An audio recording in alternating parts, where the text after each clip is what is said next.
राहुल गांधी को कांग्रेस प्रधानमंत्री बनाना चाहती है, लेकिन लाख कोशिशों के बाद भी राहुल गांधी की सियासी लॉन्चिंग फेल हो जा रही है।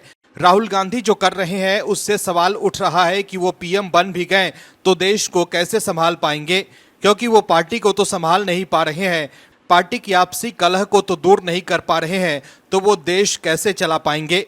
राहुल गांधी सिर्फ उन्हीं नेताओं को भाव देते हैं जो उनके परिवार की स्वामी भक्ति में लीन रहते हैं। उन्हें उन नेताओं से कोई मतलब नहीं है जो जमीनी नेता के तौर पर जाने जाते हैं। राहुल गांधी कांग्रेस के उन्हीं नेताओं की बात सुनते हैं जिनका जमीन पर कोई जनाधार नहीं है। कहा जाता है कि कांग्रेस के जो नेता खुद के दम पर एक चुनाव भी नहीं जीत सकते हैं, उनकी सलाह से राहुल गांधी फैसले लेते हैं। लेकिन इस बार कांग्रेस के एक बड़े नेता ने पार्टी की पोल पट्टी खोल कर रख दी है। दर्शकों, कांग्रेस को हरियाणा में माया मिली न राम। कांग्रेस का हरियाणा के भीतर हाल बेहाल हो गया है। पहले जनता ने कांग्रेस को मुंह के बल गिरा दिया, तो वहीं अब पार्टी के नेता भी कांग्रेस को दुलाती मार रहे हैं और कांग्रेस को छोड़कर जा रहे हैं। दोस्तों, आज हम आपको एक ऐसी घटना बताएंगे जिसमें आपको राहुल गांधी का अहंकार और पार्टी के भीतर गांधी परिवार का तिलिस्म कैसा है वो समझ आएगा कि कांग्रेस के लिए नेता नहीं, सिर्फ गांधी परिवार ही जरूरी है। दर्शकों, समझने की जरूरत है कि कांग्रेस के भीतर कभी भी जमीनी नेताओं को काम और तवज्जो नहीं दी जाती है। तवज्जो दी गई तो सिर्फ परिवारवादी नेताओं को, जिनका हश्र ये हो रहा है कि कांग्रेस छोड़कर लोग जा रहे हैं। आखिर कैसे राहुल गांधी की वजह से कांग्रेस के एक बड़े नेता ने पार्टी को बाय बाय बोलकर कांग्रेस और राहुल को एक्सपोज कर दिया है, बताते हैं आपको इस रिपोर्ट में। दरअसल कांग्रेस पार्टी में अपनी धाक जमाने वाले अजय यादव ने पार्टी से इस्तीफा दे दिया है। इनका परिवार 1952 से कांग्रेस से जुड़ा रहा है, लेकिन हरियाणा विधानसभा चुनाव में उनके बेटे को रेवाड़ी विधानसभा चुनाव में एक बड़ी हार का सामना करना पड़ा।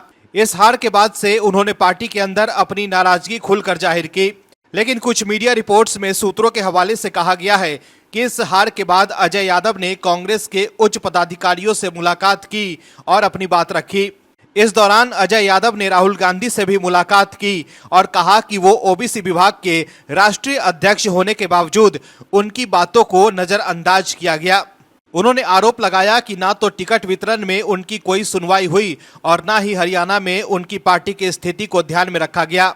सूत्रों की माने तो इस पर राहुल गांधी ने जवाब दिया कि वो अपने बेटे की सीट नहीं जितवा सके और देश भर में टिकट वितरण की जिम्मेदारी कैसे ले सकते हैं। इस जवाब से आहत अजय यादव ने कांग्रेस से इस्तीफा देने का फैसला किया और पार्टी अध्यक्ष मल्लिकार्जुन खड़गे को पत्र लिखकर आरोप लगाया कि सोनिया गांधी के अध्यक्ष पद से हटने के बाद उनके साथ ठीक व्यवहार नहीं किया गया। इसके साथ ही उन्होंने ये भी कहा कि ओबीसी विभाग के अध्यक्ष होने के बावजूद उन्हें और उनके समाज को पार्टी में नजरअंदाज किया गया। अजय यादव का इस्तीफा कांग्रेस के लिए एक बड़ा झटका है, क्योंकि वो पार्टी के एक वरिष्ठ नेता माने जाते थे। वहीं इस्तीफा देने के अगले दिन अजय यादव ने राहुल गांधी के इर्द गिर्द के नेताओं पर हमला बोलते हुए कहा कि उनके इर्द गिर्द के नेताओं ने कार्यकर्ताओं को उनसे दूर रखा है। इस्तीफा देने के बाद कैप्टन अजय यादव ने एक्स पर लिखा कि मैं आत्मसम्मान में विश्वास करता हूं, क्योंकि किसी पद पर बने रहना महत्वपूर्ण नहीं है, बल्कि महत्वपूर्ण यह है कि आप बिना किसी बाधा के पार्टी के लिए कितना कुछ कर सकते हैं। उन्होंने कहा कि मैं 1988 में कांग्रेस में शामिल हुआ था, जब पार्टी नेताओं के साथ बातचीत होती थी। स्वर्गीय राजीव गांधी और यहां तक कि सोनिया गांधी तक बातचीत चलती रही, लेकिन हाल ही में राहुल गांधी के इर्द गिर्द हैं, जिसमें वरिष्ठ नेता भी शामिल है। उन्होंने आगे लिखा कि कोई अपने पिता के सहकर्मी को अपमानित करता है, बड़े नेता का बेटा होना उसका मौलिक अधिकार नहीं है। मैं अपने आत्मविश्वास के साथ समझौता नहीं कर सकता और जो ये दिखाने की कोशिश करता है कि वो जो भी कुछ करता है वो बाइबल है, वो स्वप्न लोक में जी रहा है और उस सबसे पुरानी पार्टी के लिए दुर्भाग्यपूर्ण है। दर्शकों, अजय यादव ने जिस तरह से राहुल गांधी और उनके टीम पर हमला किया है, उससे राहुल गांधी बैकफुट पर आ गए हैं। राहुल गांधी चुनाव के दौरान ओबीसी की बात करते हैं, लेकिन वो पार्टी के बड़े ओबीसी नेता को अपमानित होते देख रहे हैं और राहुल गांधी ने उन्हें मनाने की भी कोशिश नहीं की।